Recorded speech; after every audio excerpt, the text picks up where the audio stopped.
Halo, assalamualaikum. Ketemu lagi. Hari ini kita bahas hasil Liga Champions kemarin, sama ada preview atau prediksi buat pertandingan liganya di akhir pekan ini. Oke, kita ke hasil Liga Champions dulu deh. Kita ke tim Italia dulu. Ada 5 tim dari Italia. Pertama kita ke Milan dulu. Milan itu berhasil meraih kemenangan pertamanya. Mereka menang atas klub Brugge itu 3-1 ya. Itu gol pertamanya dicetak oleh si Pulisic dan 2 gol lagi dicetak oleh si Reinders. Itu gol Pulisic dari sepak pojok ya, lumayan keren tuh golnya. Saya nonton pertandingan ini, ya awalnya Milan sangat kesulitan ya. Mereka itu berhasil mencetak gol itu di menit ke-30 lewat Pulisic. Kemudian ya selepas itu mereka kesulitan. Bahkan si klub Brugge juga sempat beberapa kali punya peluang. Ya meskipun berhasil dipatahkan sama si McMaignan, ya berhasil dipatahkan sama kipernya tuh. Dan ya beruntung sih ini buat Milan karena Milan mainnya jelek banget ya. Memang secara skor menang, tapi secara permainan itu sangat jelek. Bahkan klub Brugge itu harus bermain dengan 10 orang baru Milan bisa mencetak gol tuh. Yaitu dari Milan, terus ada Juventus yang kalah sama Stuttgart ya. Itu tim Jerman pertama tuh, tim Jerman yang mengalahkan Juventus. Dan ya Juventus sangat kesusahan sekali di sini nih. Dan mereka di kartu merah satu ya, itu si Danilo Juventus tuh. Jadi mereka makin kesulitan gitu.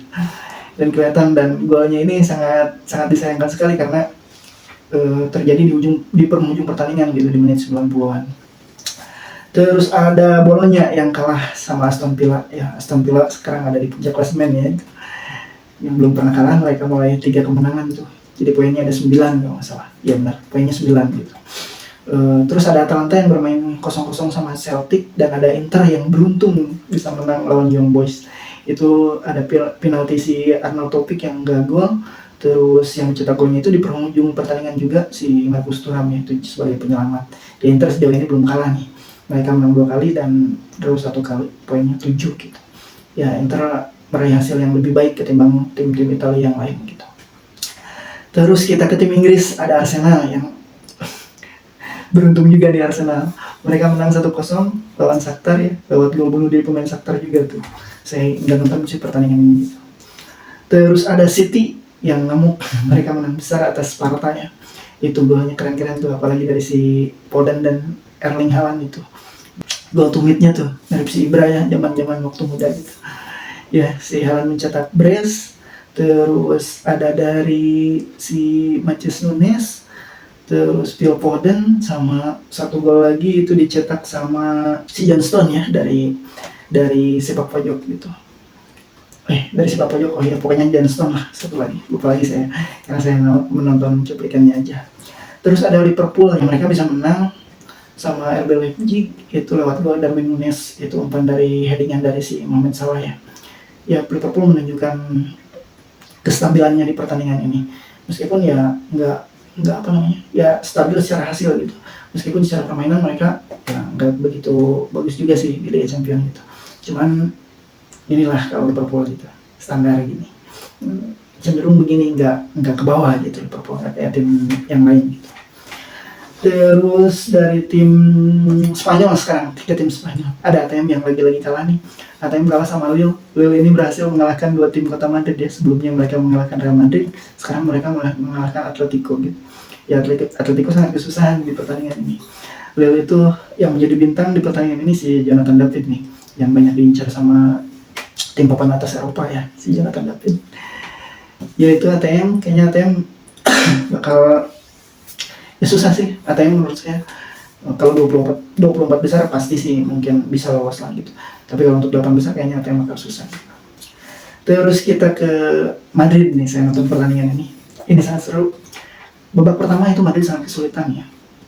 Mereka itu ketinggalan lewat gol si Malen sama si Gitten gitu. Madrid benar-benar jelek lah babak pertama itu, sampai si Ancelotti itu mikir sampai menit ke 60-an lah, 53 kalau nggak salah, 55 ya. Itu dari awal babak kedua baru mereka bisa mencetak gol lewat si Rudiger, itu melalui situasi sebelumnya set piece, terus ada bola liar dan si Rudiger berhasil memanfaatkan umpan dari si Mbappe ya. Nah, itu berhasil mencetak gol satu, terus mereka menyamakan kedudukan lewat gol Vinicius Junior itu lewat kemelut, bukan kemelut sih, lewat ya serangan. Bola jatuh di Mbappe, cuman dihalau sama pemain Dortmundnya dan jatuh di kaki si Vinicius. Ya, mereka menyamakan kedudukan. Terus berselang beberapa menit kemudian mereka mencetak gol kemenangan lewat si Lucas Vazquez, dan 2 gol lagi itu dari si Vinicius ya, dengan aksi individualnya tuh. Ya, itu menunjukkan bahwa Madrid itu sangat mengerikan, jangan bermain-main lah sama Real Madrid gitu.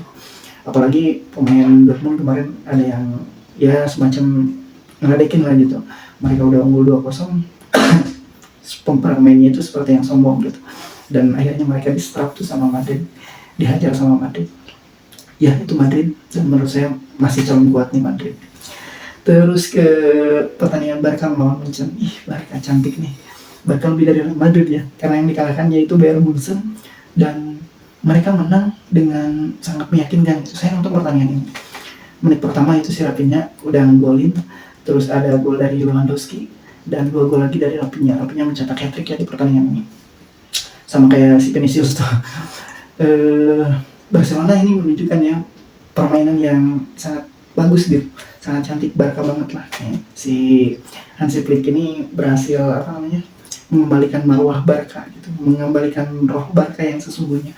Ya Barca kelihatan nih sangat menguasai pertandingan dan sangat enak gitu para pemainnya. Meskipun para pemain ini terhitung ya baru 1-2 tahun munculnya gitu, bukan dari lama, tapi secara permainan mereka cukup menjanjikan gitu untuk di era ini gitu.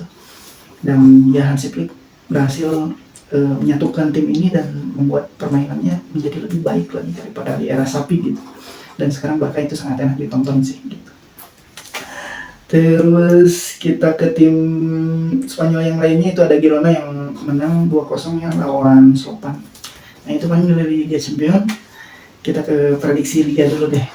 Prediksi Liga ya ada El Clasico ya di minggu ini di Liga Spanyol. Kita lihat ke Liga Italia dulu deh. Liga Italia ada Milan yang akan ketemu sama Bologna. Ya Milan sangat tidak stabil, dan menurut saya mereka bakal kesusahan juga sih. Tapi ya beruntung sih, sebenarnya beruntung gitu, karena Bologna ini ditanggal pelatih yang kemarin ya, tahun lalu gitu, pelatih si Thiago Motta yang hijrah ke Juve. Jadi menurut saya Bologna akan kesusahan juga gitu, dan menurut saya Milan harus menang di pertandingan ini, karena dari partai tandang mereka belum meraih poin kalau nggak salah. Iya, mereka belum meraih poin Milan. Terus ada Napoli yang akan menjamu Lecce ya. Napoli mereka tidak terbebani sama pertandingan di Eropa ya. Jadi mereka fokus di Liga dan menangnya itu gede-gede, dan menurut saya Napoli bakal menang gede lagi gitu. Terus ada Inter yang akan ketemu sama Juve. Nah ini Grande Partita nih. Dari 5 pertemuan terakhir Inter unggul ya. Mereka 2 kali menang dan 1 kali kalah, sementara 2 lainnya itu seri. Dan menurut saya si Thiago Motta diuji nih di pertandingan ini gitu. Apakah dia bisa menghadapi tim besar, karena sejauh ini baru AS Roma mungkin ya yang melawan Juventus itu, tim besarnya gitu. Dan itu pertahanan juga sangat bagus dan bakal diuji di pertandingan ini. Sementara Inter di depannya sekarang si Lautaro udah cetak gol lagi, Thuram udah kemarin sempat hat-trick dan quad-trick juga gitu. Jadi kita lihat aja nih Juve sama Inter bakal kuatan siapa. Menurut saya ini bisa kedepannya bisa menentukan siapa juaranya nih gitu di pertandingan ini gitu. Terus ada Roma yang akan bertandang ke Fiorentina. Ya Roma harus menang gitu, karena kemarin mereka kalah, dan ya kepercayaan dari para pemainnya ini sangat ada di bawah gitu, sangat down. Terus ke La Liga. Nah di La Liga itu ada ATM yang akan ketemu sama Betis, dan ada Madrid yang akan ketemu sama Barcelona. Ini Madrid duluan ya jadi tuan rumah. Ya dari 5 pertandingan terakhir cukup berimbang lah gitu. Madrid menang 3 kali, Barca menang 2 kali, tidak ada hasil imbang dari 5 pertemuan terakhirnya. Barca sedang on fire, Madrid sedang on fire gitu.